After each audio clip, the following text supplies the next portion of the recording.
Hello दोस्तों, नमस्कार। आज की इस वीडियो में बताएंगे कि IRMS Indian railway management service इसका जो रिक्रूटमेंट का क्या प्रोसेस है। तो सबसे पहले देखते हैं कि एक्चुअली पहले जितने भी रेलवे में जो है ऑफिसर का जो रिक्रूटमेंट होता था, तो आपको ईएससी एग्जामिनेशन के थ्रू होता था इंजीनियरिंग फील्ड में। इंजीनियरिंग जो ऑफिसर होते थे जितने भी, उनका जो रिक्रूटमेंट जो है यूपीएससी ईएससी एग्जामिनेशन के थ्रू अ, होता था। लेकिन पिछले कुछ सालों से जो है इसका रिक्रूटमेंट जो है ईएससी एग्जामिनेशन के थ्रू उससे हटा दिया गया था। एक्चुअली मिनिस्ट्री ऑफ रेलवे ने अलग से एक कैडर आईआरएमएस एक्चुअली बनाया था, इंडियन रेलवे मैनेजमेंट सर्विस। और उनका कहना था कि एक्चुअली इसी के थ्रू जो है आईआरएमएस का रिक्रूटमेंट जितने भी एक्चुअली रेलवे में जो ऑफिसर होगा इसी के तहत करवाया जाएगा। तो पिछले कुछ सालों से जो है इसका एक्चुअली कैसे प्रक्रिया होगा, क्या होगा, आगे का क्या इसका सिलेबस होगा, इस सब के बारे में कोई जानकारी नहीं थी। लेकिन पिछले कुछ दिनों से जो है इसमें कुछ एक्चुअली गज़ेट नोटिफ़िकेशन वगैरह आया था। उसके बाद जो है फाइनली जो है इसका रिक्रूटमेंट के बारे में भी एक्चुअली जो भी इसमें जानकारी नहीं थी उसके बारे में बता दिया गया है कि एक्चुअली 2022 का जो सिविल सर्विसेज का जो एग्जामिनेशन कंडक्ट की जाएगी, इसी में जो है आईआरएमएस पोस्ट जो है ऐड कर दिया गया है। और इसका रिक्रूटमेंट आपका यूपीएससी सीएससी एग्जामिनेशन के थ्रू होगी। तो इसका सिलेबस वगैरह के बारे में कुछ अलग से डिवाइड नहीं किया गया है। और इसमें क्या है, जो भी ग्रेजुएट हैं, हो सकता है वो इंजीनियरिंग बैकग्राउंड से भी आते होंगे या नॉन टेक्निकल भी होंगे। तो सारे लोग जो है एक्चुअली अब जो है इंडियन रेलवे में ऑफिसर बन सकते हैं।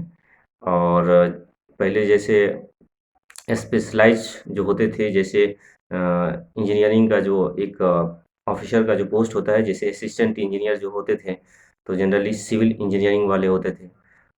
अगर मैकेनिकल का बात करेंगे तो एएमई होते थे, असिस्टेंट मैकेनिकल इंजीनियर। एक्चुअली ये फर्स्ट पोस्टिंग की जाती थी ऑफिसर का, जब ईएससी एग्जामिनेशन के थ्रू जब उनका एक्चुअली जब क्वालिफाई होके, जब वो सिलेक्शन होके जब इंडियन रेलवे ज्वाइन करते थे तो लेकिन अब क्या है, अब कोई भी सिंपल अगर कोई ग्रेजुएट है, किसी भी हो सकता है, वो आर्ट्स से भी हो सकते हैं, साइंस से भी हो सकते हैं, इंजीनियरिंग बैकग्राउंड से भी हो सकते हैं। तो सारे लोग के पास ये अपॉर्चुनिटीज है कि वो इंडियन रेलवे में एज ए ऑफिसर वो सर्व कर सकते हैं।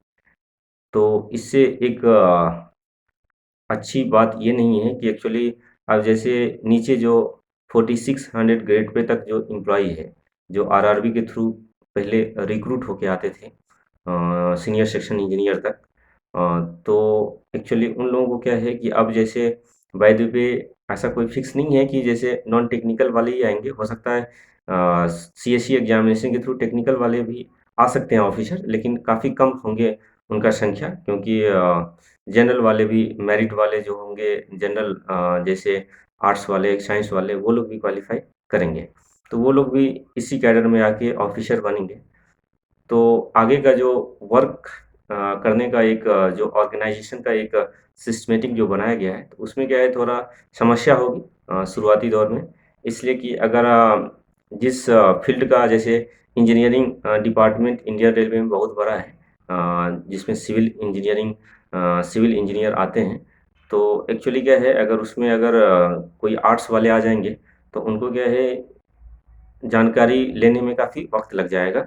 और जितने अच्छे ढंग से एक सिविल इंजीनियर उस काम को कर सकता है, उतने अच्छे ढंग से अगर कोई नॉन टेक्निकल वाले आएंगे तो शायद नहीं कर सकते हैं, क्योंकि जाहिर सी बात है, जो किसी भी फील्ड में स्पेशलाइज होंगे तो उनका वर्किंग करने का जो ढंग है वो अलग होगा। तो इसीलिए अगर टेक्निकल से अगर नहीं आएंगे तो समस्या होगी। लेकिन आपको भी पता है कि फ्यूचर में हो सकता है कि इंडियन रेलवे को जो है प्राइवेटाइजेशन करने का एक जो प्रोसेस चल रहा है, उसी के तहत ये सब किया जा रहा है।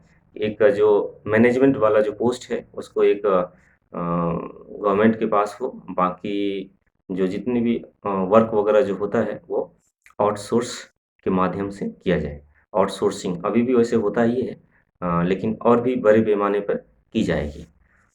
तो यही सारे हैं, और ड्रॉबैक काफ़ी ज़्यादा है। क्योंकि अगर इंजीनियरिंग बैकग्राउंड से आएंगे तो अच्छी ढंग से काम होगा।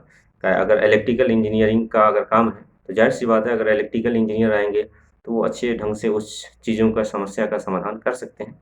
अगर नॉन टेक्निकल बैकग्राउंड के आएंगे तो उनको थोड़ी समस्या हो सकती है।